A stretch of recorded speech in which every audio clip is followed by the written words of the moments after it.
Today is April 11th, 2019. And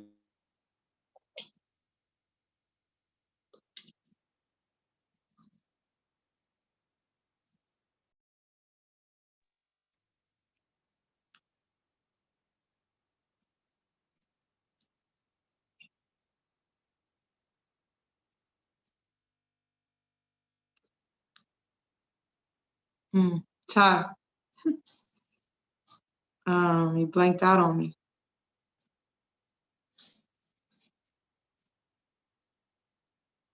I can't hear you, Ty. You blanked out on me. Okay. So, waiting for Ty to join us back. I'm totally not sure if this thing is streaming or not. Ty has, trying to regroup. This is what happened when Adrian is not around. I just went. However, welcome to the Flipman Show, the Flippinar. I want to say number 96. I am one of the co-hosts, Renikia Williams. And I will just introduce myself until Ty gets back on this thing. Oh, my microphone. Until Ty gets back on this thing. I am Renikia Williams, the founder and CEO of Fortune Key Financials. And our focus is to show individuals how to build generational wealth, how to begin to build family wealth. What's the power in leveraging your credit to invest in assets that's going to pay for itself. For a long time, individuals are taught. Ty's back. I don't know. I just started doing what I do because you on. I wasn't on. Okay. I'm on. I don't know if I was on or not, but Oh, okay. Was it still going? Yeah, I think we're live. Okay. Let me see here. I guess they'll let us know. Could y'all hear me? I couldn't hear anything. I think it was on my end. I couldn't hear anything. So let me make sure that we are live here. Okay. Yeah. Let me do this. Yeah, we're live. Yeah. Let me do this. Yeah, we're in here. All right. So anyway, so this week's show, guys, internet acted up a little bit there. So show number 96, April 11th, 2019. So hopefully you all will start loading here in the chat room, which I think you are. For whatever reason, I can't see it here on my screen, but I can see it on my phone. So again, what's going on, Renikia?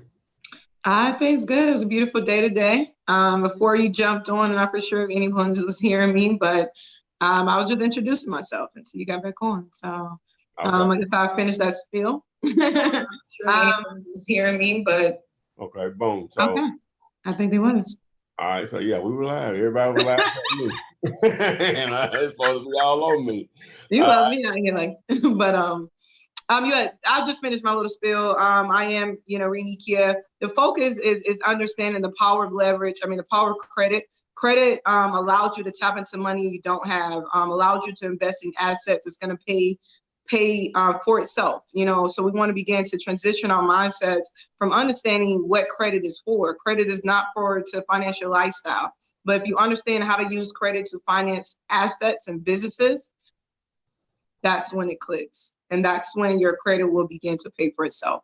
So also, just to kind of talk about one of the services that I share is our unsecured program where we help you leverage your credit to receive up to $150,000 of unsecured credit to be able to invest into your business, your wholesale business, or be able to do your first fix and flip. Okay. All right. So what we'll do here, we'll go ahead to the chat part of it and see what we have here. Let me see. Yeah, as y'all know, I'm trying to do several at a time. Please, where are you? Where are you? So let me see here. I'm just trying to make sure I do this. All right, boom. So there we go. All right. So over here to the chat. Let's see here. Nobody asking that. Got a lot of people announcing where they're from, so I'll do a little of that. So we got Neil C. Fit from North Carolina. Got Milwaukee in the house. Tev Marley. What else we got? Let's get some questions here. Forget that. Let's get some questions. Here we go. All right, Lori Davis. All right. Well, no, we got something before, even before that. I don't even know how to pronounce their name, but they say, hey, I have a buyer, but can't find a seller. Any good advice? I have a buyer, but I can't find a seller. Any good advice? So you have a buyer, but you can't find a house. You can't find a deal. That's actually a good problem to have, in my opinion. I call it reverse wholesaling.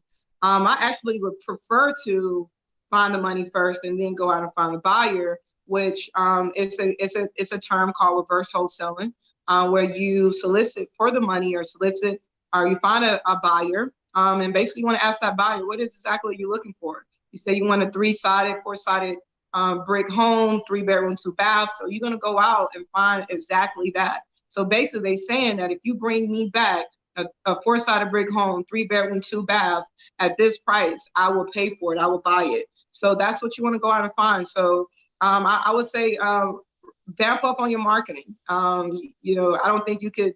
There's not an end to the amount of money that you can put behind marketing.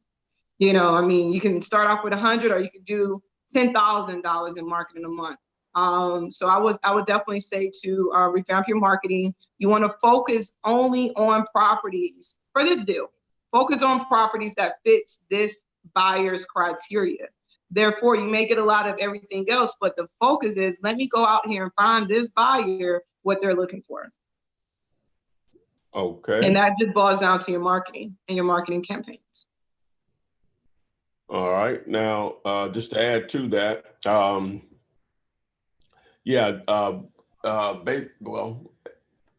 piggybacking off what she said, you may be looking for that particular buyer and what they're looking for, which is good.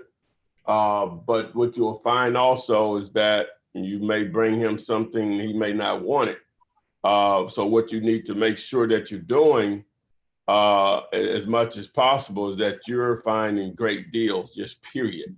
Because if that buyer doesn't want it, and that can always be the case, just maybe timing for them. Yeah, they may have, they make them buy 4 or 5 a month or whatever, but they may have reached that amount that they could purchase and have that many rehabs going on at one time. So, so just in the best way, the mindset that I would recommend, just look for great deals, is the mindset that I would just great deals. And if it fits what he's looking for, so be it. All right. So, but anyway, so next question. All right. So we have Brandon Howard. What's the website for unsecured business credit? Is that what your stuff is? Unsecured business credit? Is that unsecured? Yes, it's unsecured credit, personal and business. Go to findmynextdeal.com. Yeah, I'm gonna put it on the screen here now. Yeah, just findmynextdeal.com and you'll be able to find it, Brandon. You'll be able to access. You can see all of her information on the screen here. All of her handles, Facebook, Instagram, email, all that stuff. So, all right, Lori Davis says, hello. If I have a house, ARV is $250,000. And I run the formula, and the top offer to sell is $150K.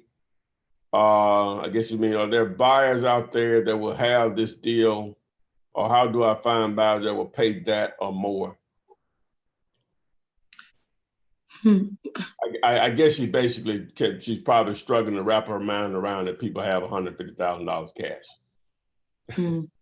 I would say this. The market pays the market price. The market determines the price. So money is not a problem if the deal makes sense. Money's not a problem if you have a business, a great business idea. Money is never an issue if your product is great. So if your deal makes sense, you won't have a problem with finding a buyer. So basically what she's telling you, Lori, is if it was a 15 million, if it was worth 30 million, wouldn't be a problem to get the money, period. That's real. If you can find a property that's worth 30, but you can get it for 15, wouldn't be a problem to get the money at all. Now, what's hard to find is selling a property for more than what it's worth. Oh yeah, man. That's gonna be, no one is paying more than what it's worth. So if your numbers, if your properties aren't moving, one thing I understand about real estate, it sells itself. As a realtor, I don't go in and say the walls is made out of this and that. You know, when you walk in this house, if you like this property, you know, as an investor, if you like the numbers, so they sell themselves. So, I lost train of thought, sorry. I do that sometimes. That's what I was gonna say.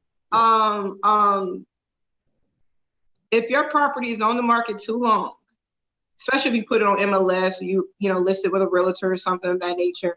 If you put it on MLS and your property is on the market too long, your price isn't right. Your price the price is more is higher than what the property is worth, or your price is higher than what the market is willing to pay. That's why it's called market value. The market really determines the value. They determines what they're going to pay for your property, and the market determines that based on what properties have been sold in the area.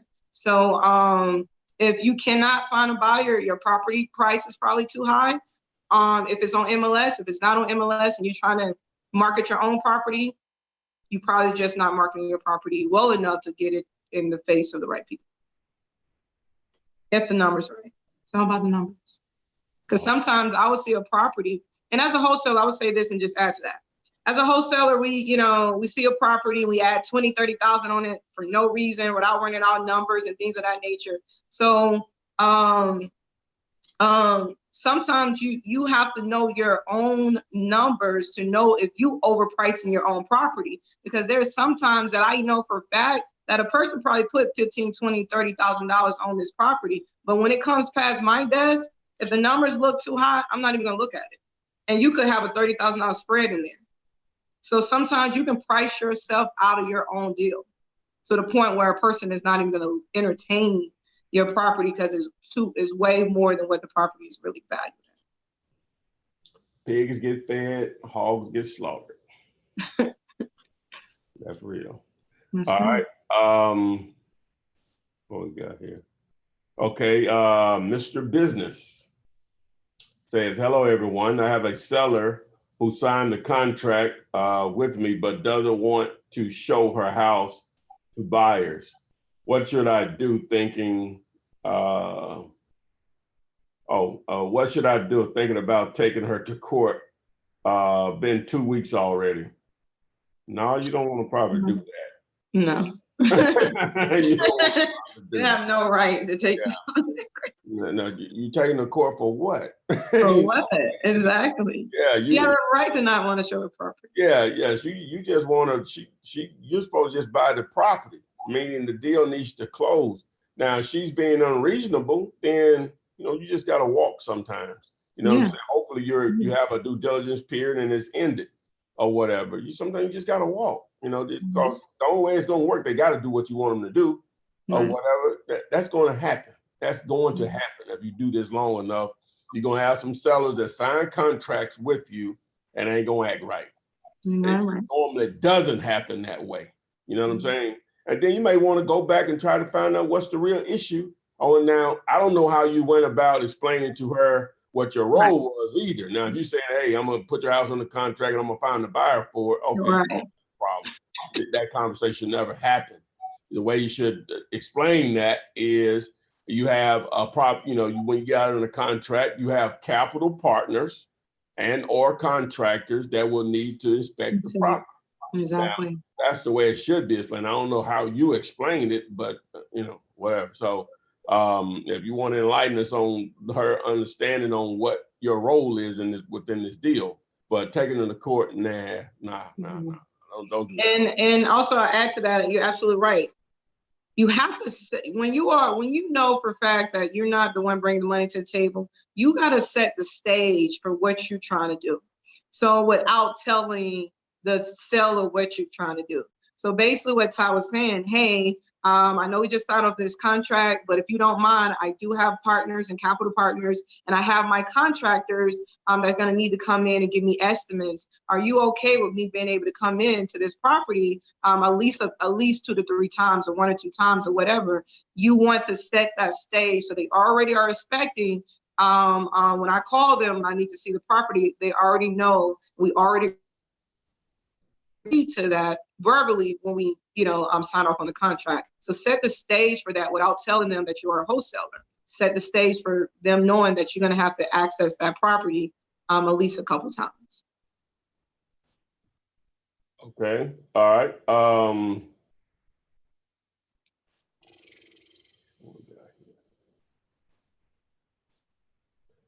Let's see what else from Los Angeles, New Jersey. Okay, Tony Mitchell says, I'm closing a deal, but the property has a lien. How long does it take for the title company to close typically? So I guess he's asking, how long will it take to clear the lien on the property? That's not going to be just like a black and white answer. Depending on, you know what I'm saying? Sometimes you can't find who the lien is from. You know what I'm saying? Sometimes they went out of business or it's transferred to another company or whatever. So but it's solely up to that attorney to figure it out. No matter how long it takes, they figure it out and they find that person and they clear that lien. But it does varies. Water, if someone have a water bill, that could be a lien. A lot of times that's just them contacting the water company, asking the company to send over a payoff letter, and at the closing table it get paid. So it really depends on the type of lien that's on the property. It would depend on the type of lien. Boom. All right. Next question is it okay? Well, someone is asking, I guess, about the mail to flip, that picture with the postcard with the house picture on it. Is it okay to put the property's address on the postcard with the picture of their property? Yeah, you can do it both ways, but it really, they know their property. Trust me. They know what's there in most cases, no matter how many they have. So they know their property. But it wouldn't hurt. You can do it if you want. It won't make a difference. It won't make a difference at all. So next question here, at least in my opinion. So. All right. Stacking to the top is their username. Stacking to the top. Where do I obtain an absentee owners list from? Well, you have ListSource, you have Melissa data, but you also have, dealulator.com, aka PropStream, which I'll throw it up here on the screen in a moment. But those are some places that you can get lists from, just to answer your question. All right. Okay, this is Mr. Business following up on that other question. I don't know if he's asking the same thing. Let me read this other than he's asking the same thing. He did. I guess he'll be there. Had 3 buyers to show the house, but the seller tripping. Yeah, he said he had 3 buyers to show the house, but the seller's tripping. Yeah, he probably didn't set that stage, right? Yeah, you didn't. But see if you can go back to it and I'm not for sure what that conversation is, but tell him that, hey, I got to get my contractor over there. There's no way I can close this without getting a couple bids, so I can, run my numbers accurately. Like, make it seem like it's something that we need to do in order for us to close this. Help me help you. Yep. All right. We got Jacob Lopez says, "What's up, Flip?" I guess that's what that means. I got a deal in the works. How can I close it quickly? To answer the question, Jacob, you need a cash buyer that's ready to buy quickly. So yeah, not being cheap or anything. You need a cash buyer. It's really that simple. Mm-hmm. All right. Rudy Hambrick says, how do I structure a deal that's behind on taxes? Oh, that's a good question. You just want to make sure you add the taxes into the deal, because at the closing table, that is a lien that has to be cleared, and it will be subtracted off someone's proceeds. So you got to add those back taxes in your numbers, because someone got to pay it. Most likely, however, the seller should be paying that. So the seller should be very aware of the liens that they owe, and it should already be in the price, the seller's price. However, there's times where the seller's like, hey, I sell you this property at $30,000, but it has $30,000 worth of liens. It's up for you to take care of those. So, yeah. Okay.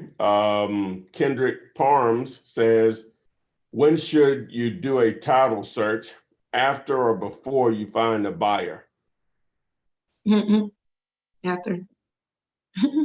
You don't want to do a title search prior, because you're gonna rack up a attorney fee for title, for a title search or to clear title. So you're gonna rack up an expense without having a buyer.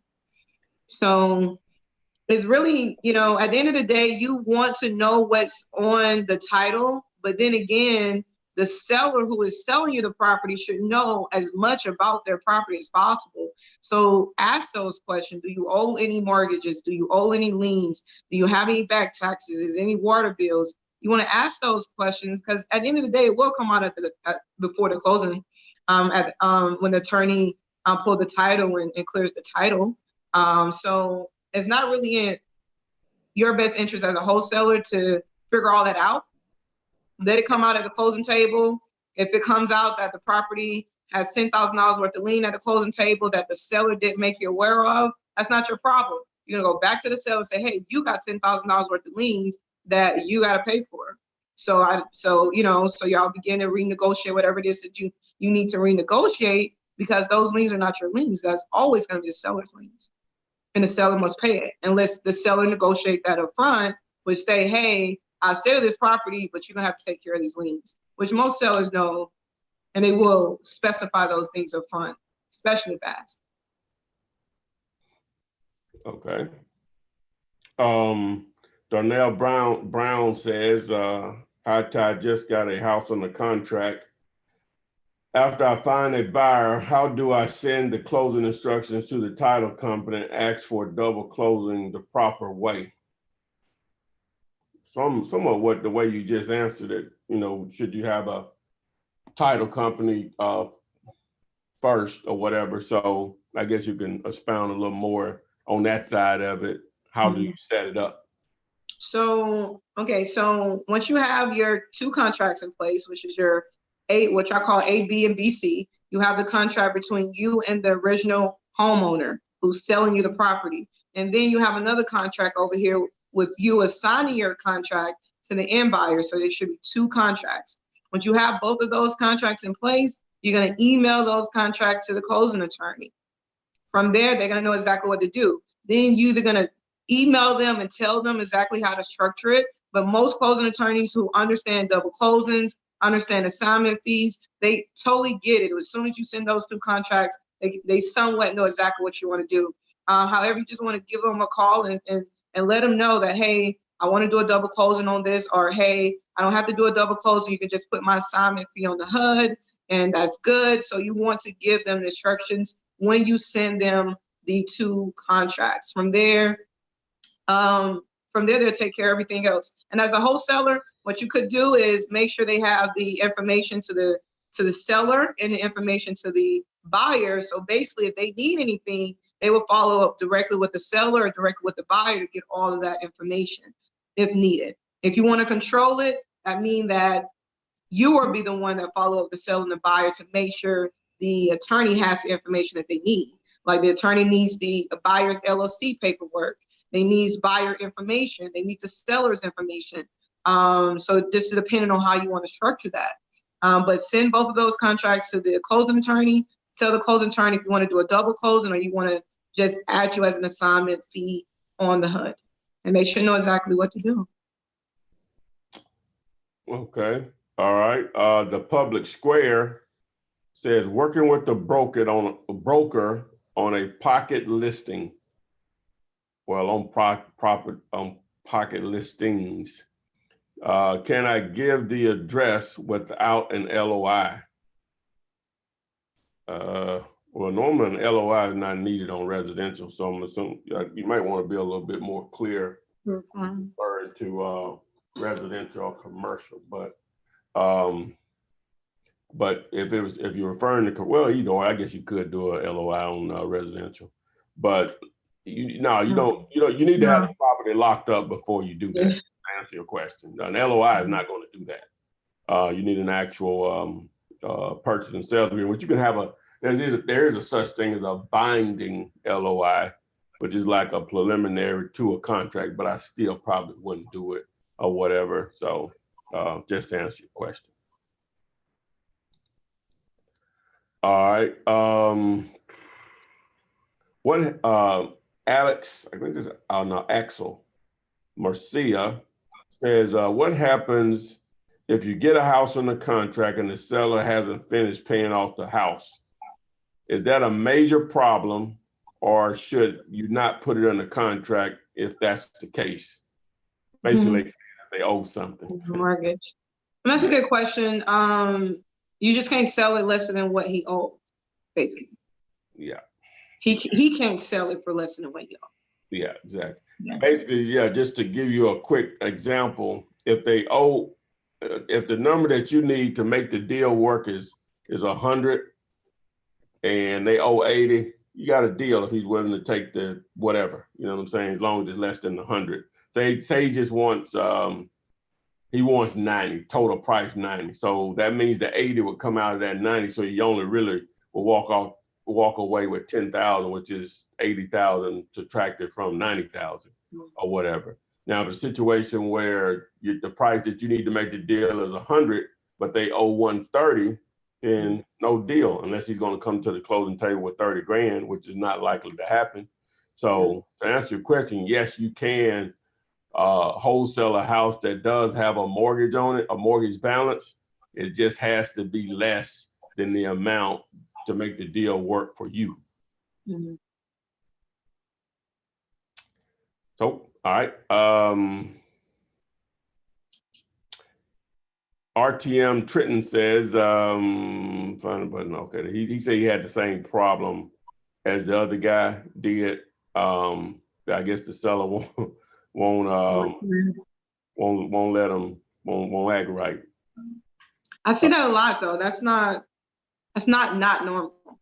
You know, like I say, you begin to understand how to set your conversation up. Mm-hmm. And you get that agreement up front, so you call them back, they already know what it is. You know? Yeah, and you'll start to learn, you'll sort of spot out who's going to be difficult. Yeah.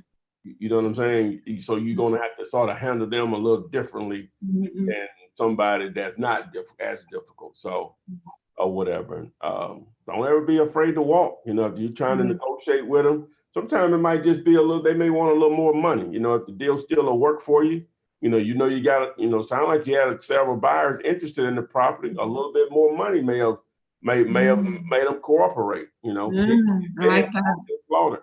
Money always talk. Yeah. So, all right. So we got Tony Mitchell here. How do you close on properties owned by the bank if you have no access to the inside of the property? Well, go ahead. I would say this, and then you can add on to it. I would say most bank-owned properties that are being foreclosed on, they will have some type of broker representing them. You have to probably find the broker who's representing them. Or if one thing about it if you get it under contract with the bank, they're gonna make sure you get inside and take a look at it. One way or the other. They know no one's buying a property sight unseen, and things of that nature. So if you're talking to the banks and you have this list of properties, just make sure you put your due diligence in there and you make sure they understand that in order for me to close on this, I'm gonna have to get access to this property. Yeah, I guess technically, like you say, you're talking about a foreclosure in most cases, and if the property is on the market and the bank is actually trying to sell it to you, then you're going to have access. Like you say, through a broker or whoever that they're using to represent. Normally, it's going to be an agent or broker. So, so I'm not. You may want to be a little bit more clear what you're saying. Have you found out that a bank owns a property and you want to buy it, or you actually have conversated with the bank and they want to sell it to you, but they won't give you access? That's not how it works. I know that. So if you could be a little bit more clear on what's the situation there.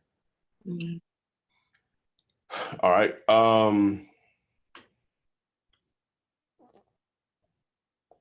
Someone asking about Q-Tuck, ask about the smallest amount that you can mail, used to the mail to flip service, the shirt I got on right now. What's the smallest quantity that they'll deal with? Ideally, they don't want to even deal with anything because it's just not going to be to your benefit. Not that they're trying to get more money out of you. They just letting you know what works and what doesn't work. Really, 500 is going to be a bare minimum, but it really need to be 1,000 or more in reality when you start talking about direct mail and mass quantities. Now, if it's a situation where you've driven around and these are just driving for dollar leads, just do them yourself or whatever.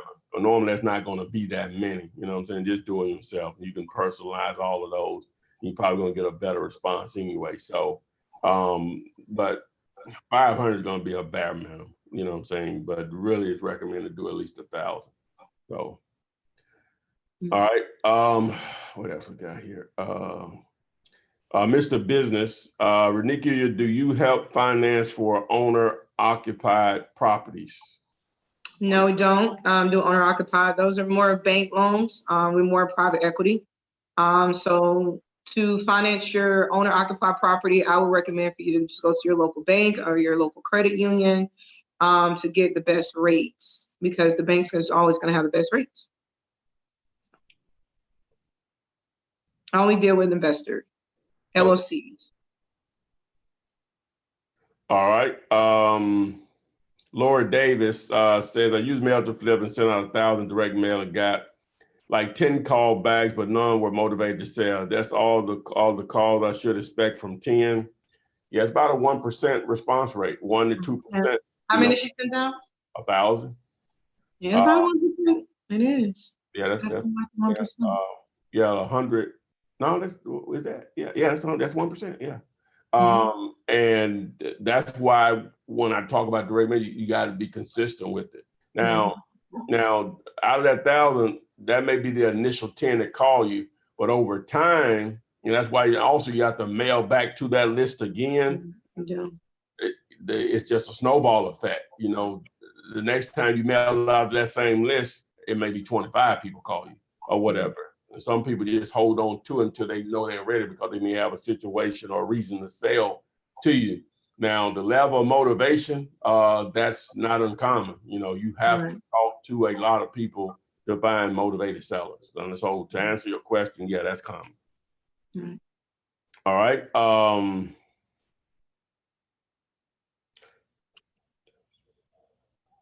right, talking to somebody else here. And also, a lot of times when I'm doing some of the things, you have to put yourself in the position. When it comes to postcards, you have to realize how much junk mail that we receive or you receive on a daily or weekly basis, and how often that we really go through that junk mail. Do we just toss it right into the trash can without really looking at it? So you have to understand that the average person is going to toss it in the trash because they think it's junk mail.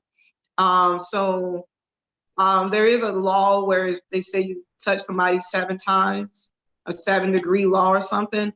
So the more times you be able to send that mail to them, the more times that, more chances that they will actually take a look at it and, and really look into what you're asking or what you're requesting through that postcard. So understand that, in my opinion, the postcard method is truly a consistent method. All of it is consistent, but postcard is probably, you're going to have to be a little bit really, really consistent with that. Right. All right. Darnell said, how is the clothing detail sheet supposed to look?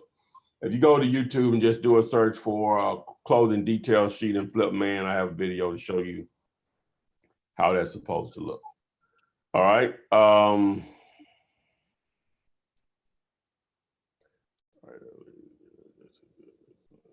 right. RTM Trend said, are the leads from Deal You Later just as good as the lead list source, Melissa Dowden, or the county list? Well, yes, because at the end of the day, the lists are only going to be as accurate and as current as how they produce it to the public. So yes, to answer your question. But, the Deal You Later a prop string, it just does more. That's why I'm going to recommend it outside of that. I use it and I'm an affiliate of it, is that it does more than just pull a list. Go to the site and you'll see what I mean. I'm not going to get into all of that, and you'll see what I mean. That's why I recommend it, because it does more. Right. So let me see here. All right, stacking to the top again said, what's a good site to get postcards for a reasonable price? Mailtoflip.com is why I got the t-shirt on. Thank you for that softball. All right, somebody, John Lucas says, I've been getting calls from the city because of my bandit signs.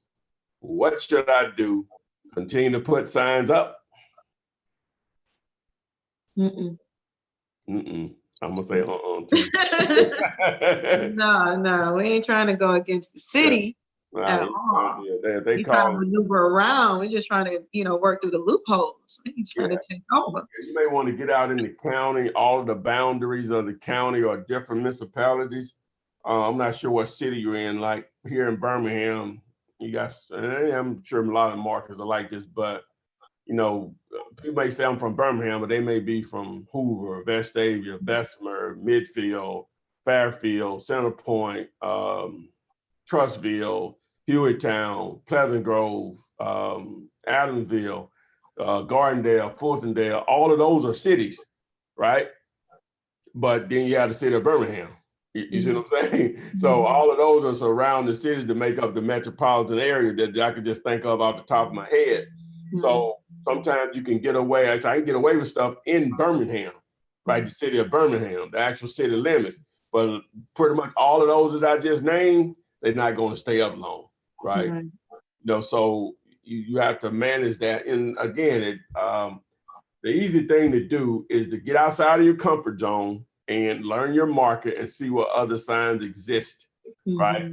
And you go from there. Now you may have to do what Renika recommends a lot. It's maybe a lot of work in it, but you put them up on Friday night, take them down on Sunday night or whatever. Now, are you getting those calls on the weekend or during the week?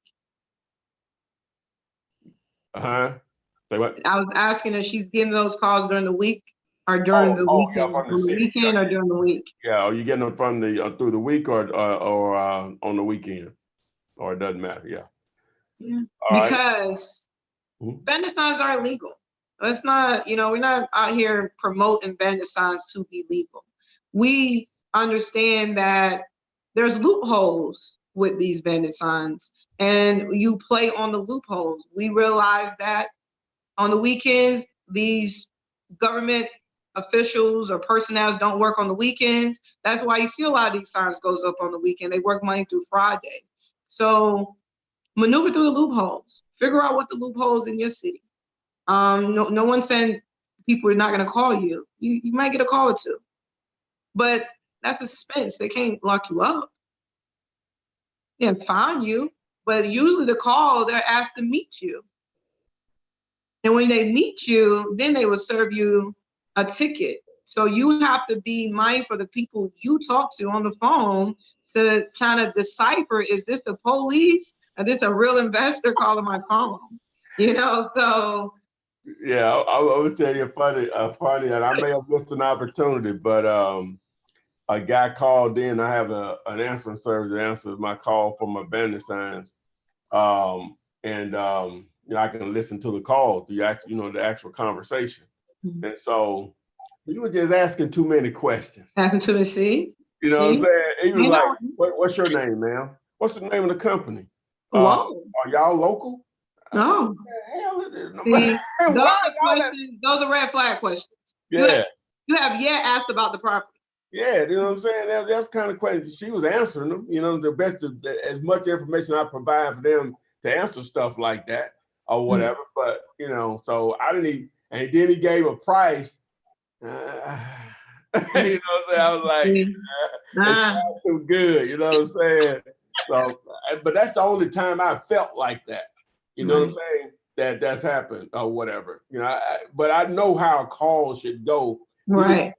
Too many questions. Too many questions. So anyway, I may have been wrong, but I actually called him. I did actually call him, and when I talked to him, I still sort of felt the same way or whatever.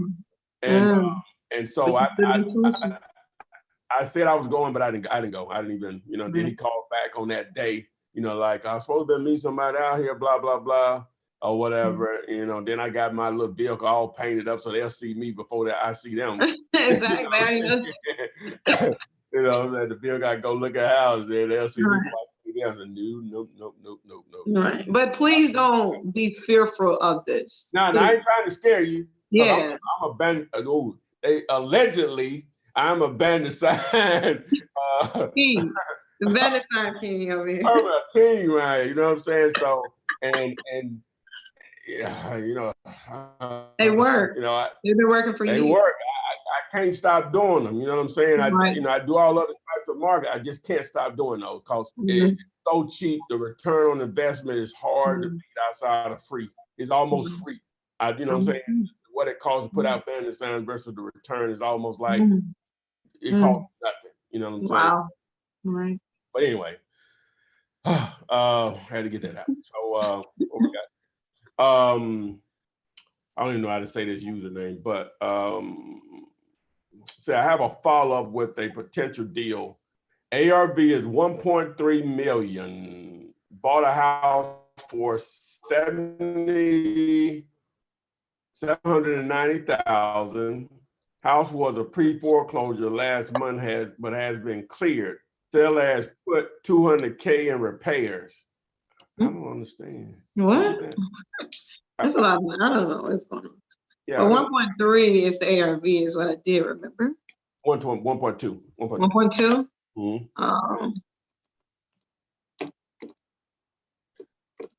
Just 840, 70% of 840. He said they asking for 790. Yeah. And what did 200,000 come in at? Is it already in the $700,000 price? Yeah, he says seller says put 200K in repairs. Oh, he said the seller. Oh, he said put the 200. Yeah, I don't care nothing about that. Oh no. Well, with that right there is about that's about 80,000 or 70,000 worth of repairs in that number at 790. So to make this deal work, you need to get it at 640. At 640. Yeah, so you still 150 off then, huh? Mm-hmm. I didn't do it. Okay. All right. Okay. Well, there you go, Playboy. Yeah. There you go. All right. I'm assuming we're assuming what we're understanding what you put out here. Yeah. AR 1.2, 790. You really didn't say what the repair, though. You just said the seller put 200K in there. Just because they put 200K in there didn't mean it needed another 200. So exactly. Do it need another 200K or not? Yeah. Or is it already 200,000? Yeah. So maybe just a little more information, my man. But also, as always, in order to get the 1.3, regardless of what the seller put in it, your property must match the property that's sold at 1.3. Yeah. To get 1.3. I like when you say that. That's brilliant. Simple. Apples and apples. It must look like a 1.3. Ridiculous. That never clicked in my mind until you said that 2 weeks ago. People said all the time, yeah, you know, they only want 100,000, but it's worth 500. They don't need any work. It's like it's impossible for any seller to leave that much money on the table when they could really get the full price. It don't make sense. Yeah, you talking about a deal of a lifetime. Ooh. All right. B. Reynolds Sr. says, what if you have a bad contract? Welcome to the real world. And these contractors are horrible. Yeah. I'm gonna tell you something. Contractors are horrible. No. If you have a bad contract. Oh, I thought you said contractor. Yeah. Yeah, these contractors are horrible. Anyway, that's a war story. Yeah. Bad contract. How can you have a bad contract? Yeah, you got to be a little bit more. Explain that a little bit more for B. Reynolds Sr., if you will. Thank you very much. All right, I think they mean seller, but they say when I'm on the call with a buyer, I think they mean seller though, and they want to sell their home. What do I say? If it's my first call, how do I introduce them to what I'm doing and who I am? You're a cash buyer. You buy as is. You normally close in 2 to 4 weeks. You pay all closing costs, minus any unpaid taxes, mortgages, or liens. That will answer normal. Golden. That's all you need right there. Please rewind, write that down. You pay all cash. Less is so much more in this situation. When you start talking about extra stuff that has nothing to do with the numbers about this deal, you just adding extraness. Keep it that simple. Every one of your calls should go just like that. Literally. Anything else is extra. Boom.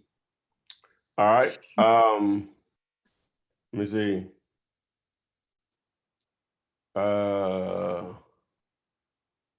Well, B. Reynolds says, I mean, what if it's hard for me to find a buyer? The one that said, what if I have a bad contract? He meant if he had a deal, but he couldn't find a buyer for it. That's what back out. You back out. You make sure you put in some time into your due diligence period so you can back out and not forfeit your earnest money. If you can't find a buyer, the worst thing, if you're past your due diligence period and you cannot find a buyer, the worst thing that's going to happen is you're going to lose your earnest money. So you put up $100, you put up $10, you didn't find a buyer, you just lost $10. You just lost $100. Whatever. Yeah, you want to make sure though on your numbers just to so you don't get in that again, because it's going to happen. It's just that's just the business. But you want to make sure you had it cheap enough. You know, if you were getting a lot of calls on it or something like that, a lot of activity, and no one was making offers, then you asking too much. It's that simple. You know, it's that simple. Your market has spoken. Now, if you were not getting any calls on it, the flip side of that, either one or two things will happen. Happening, Renika. Either you don't know how to market your property, or you really had a bad price on it. You know what I'm saying? You were marketing your butt off or whatever, and no one was really reaching out to you. Then your numbers were off. Exactly. That's it. Numbers matters. If your numbers is off, you won't find a buyer. You will not. All right. Brian Hunter, I hate I'm not on Facebook, guys. I'm sorry, I can't do both of them. I can't do all. Oh, you're not on Facebook? Yeah, we on Facebook, but I can't ask questions. Oh, okay, answer. Okay. I can't do both with all the stuff I'm trying to do here. You know, I'm not a robot. Adrian. All right. Brian Hunter, have I asked one of his questions before? I haven't. Okay, I will roll with it anyway. Most of the properties in, I guess it said the market has ARVs of 40,000 to 60,000. It seems like the 70% rule never applies. What should I do? You could answer, but I got an opinion on that price range of houses too, but you want to go I don't think I heard understood question. Okay, I'm sorry. So you can answer. Most of the properties, basically what he's saying, the properties that he's targeting are in the 40 to 60,000 range ARV. Oh. And it seems like the 70% rule never applies. What should he do? That's actually a good question. The 70% rule always applies. So if it always applies. It's just once you get into that cheaper price range, the margins is just a little bit lower, but the 70% rule will always apply. However, most buyers in the 40 to 50,000 price range, they're not buying for equity. They're most likely, if the ARV is 40 to 50,000, they most likely buying the whole. Unless you're picking it up for 10,000, needs 20,000, I can sell it for 60. That's a difference. It still applies. That 70% rule always apply to every flip. If when you do that 70%, the 70% rule, and you add 110%, that means the rule applied. You just too far out. So to every flip, 70% rule applies to every flip. Yeah, what on top of what she's saying is that because it's in that 40 to 60,000 ARV, repairs can blow up the deal. But it still may be a good rental property because it's so cheap. If it depending on what the rents are in that area, then if they want to do Section 8 or whatever. So all of that will have to be taken in consideration. So maybe I think that's maybe what you're talking about, is that the repairs tend to make it where it may be negative. You know what I'm saying? And on top of that, change your marketing from fix and flip on those properties to a buy and hold. Mm-hmm. So market as a buy and hold. There's a lot of people that just want to hold properties too. Let's not forget that that market exists. And sometimes when you run your numbers, you realize the best exit strategy to really make this deal work is to hold on to it. Therefore, I'm going to market as a whole property, and I'm going to market to buy and hold investors. Okay. All right. Did I take that one down? Yeah. All right. RTM Trenton, again, this is a good question. I'm trying not to read questions over from same people, but it's a good question though. Is it best for a beginner to get a contractor to estimate repair value? Yeah.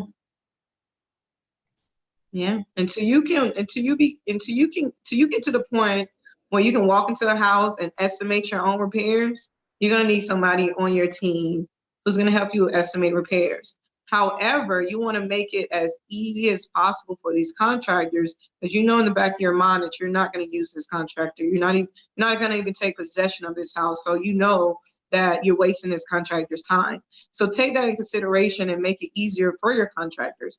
And one of the ways that you can do that is by taking very thorough pictures, 15 to 20 pictures, very thorough pictures, and do a thorough video. And you email it to your contractor and say, hey, when you get some time today or whatever, can you look at these pictures and let me know, give me somewhat of an estimate of how much you think it would take for me to renovate this property. So. Okay. This is a good one for you, Renika. Aaliyah Jordan. Is that the Aaliyah I know? I found a property on Zillow. It is listed through an agent and it meets my buyer's criteria. I am also an agent, but I want to wholesale the deal. How can I wholesale this property to my buyer? Ooh, I gotta politically say this correctly. That's why I said this is your question. Okay. So one of the ways you can do this is get another partner involved, have that partner to put that property under contract. You represent your buyer, you still get your 3%. You also have a partnership with the guy who puts it on the contract. The person putting it on the contract is going to be the one to wholesale it to your buyer. Where you represent your buyer, you write up a contract between your partner and the end buyer that you have. You wholesale it like that. So as an agent, honestly, you almost got to bring another party involved where your name is not on any LLC, but you can still represent your client. Catch that. Oh yeah. That's $1 billion gem right there, if you're age. Oh yeah. That's how we throw around here. All right.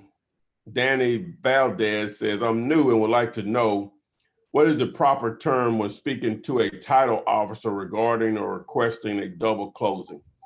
Good question. What are proper terms? Mm-hmm. I just explained it to my attorney. Say, hey, I assigned my contract to an end buyer and I want to double close it. Mm-hmm.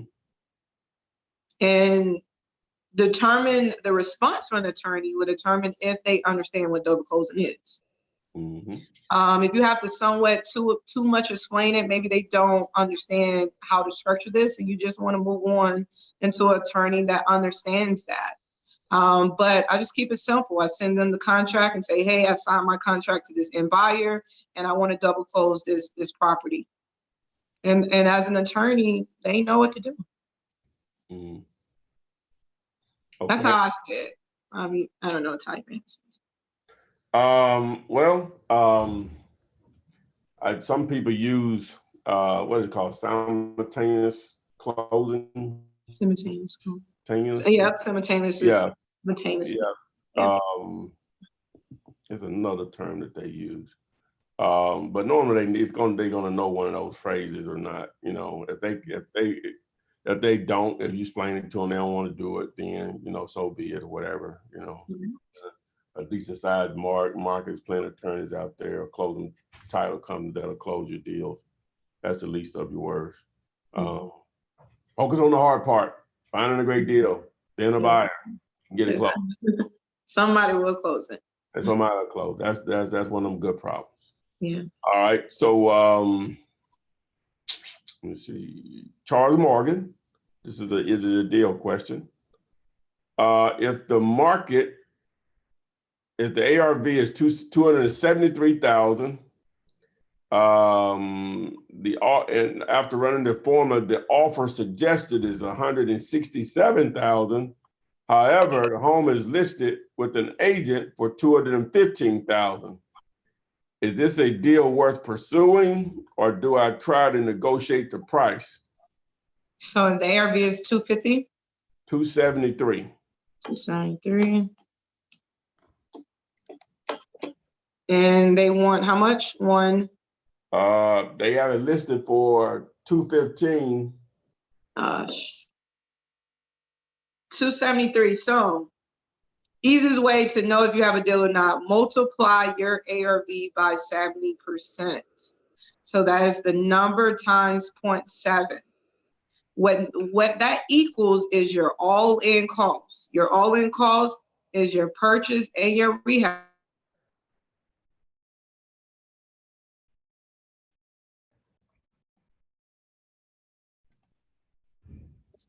Your all must be within that 70%. So for this particular person at 273, and the easier way to do this is when we doing this math, you all do it as well, so it becomes second nature. But at 273 and you multiply that by 70%, her all-in cost is 191. So at this point, we're already off because they want 215 without you putting in your rehab amount. Correct. Okay, so to answer your question, is it worth making an offer on? Offers are free. Offers are free. Yeah. Absolutely. You never know. What you want to do now, because an agent is involved, to take you through that process and what to expect. It's best to reach out to that agent directly, right? And, you know, you're going to give them an opportunity to double dip, to get 100%. All right. Now, the agent is going to probably want proof of funds. What is about a 98% chance they're going to want that, Renika? Yep, 99.9. I'm sorry for the 1.9 I left off. But and then they're gonna probably want earnest money. That's gonna be negotiated though. If they see the proof of funds, if you got that, you know, you may get away with 500, but normally not less than that. You may better get away with 500. They're probably expecting 1,000, 2,000, whatever. But you can even try to negotiate that after the due diligence period. You can tell them $3,000 after the due diligence period, because your buyer will be putting that up anyway, or whatever. So you know, you just have to understand who you're dealing with. Agents, they don't quote unquote want to waste their time. Number one, they want to make as much money as they possibly can. Now, hopefully, that agent understands that they're automatically going to make more money with you, even if the price is reduced significantly, because they're going to be able to keep 100% of the commission minus what they pay their broker, right? So hopefully you got one of those, and not someone that says they automatically drop it from 215 to 150. No way, even though they're going to make more money than they would if they brought another agent to the table. So at 215. So anyway. I hadn't done the math on that, so I'm assuming that's going to be it. So 6% time. And when an investor or a seller gets with an agent, the agent responsibility is to maximize that offer price. So when they put it on the market, of course, it's their job to do the research on the market to determine the highest price possible that I can sell this property for. However, that homeowner probably be willing to take something way less than that. But as an agent, you come in and you educate that homeowner and you tell them exactly how much that property is worth, and you tell them the max amount of money that they can get for their property. So you got to understand what you're dealing with when you deal with an agent and a property on the market. They're looking for the highest price. Okay, so when agent is not here, we can't go as long as we normally can, because I'm doing everything on this end and then still trying to answer questions. So with that being said, we're going to give Renika an opportunity to go into detail on her services, and I'm going to put up on the screen here, how to reach her. So go. Yes, so I am Renika. I'm so thankful to be a part of the Flippinar show every Thursday, to be able to enlighten the experiences and education I have learned over 15 years of being in this business. However, I'm so glad that Ty put this POOR up there, because that's, to me, is like principles. What we do here on every Thursday is opportunity. I don't think we understand how great the real estate opportunity is out here in everybody's city, in everyone's backyard.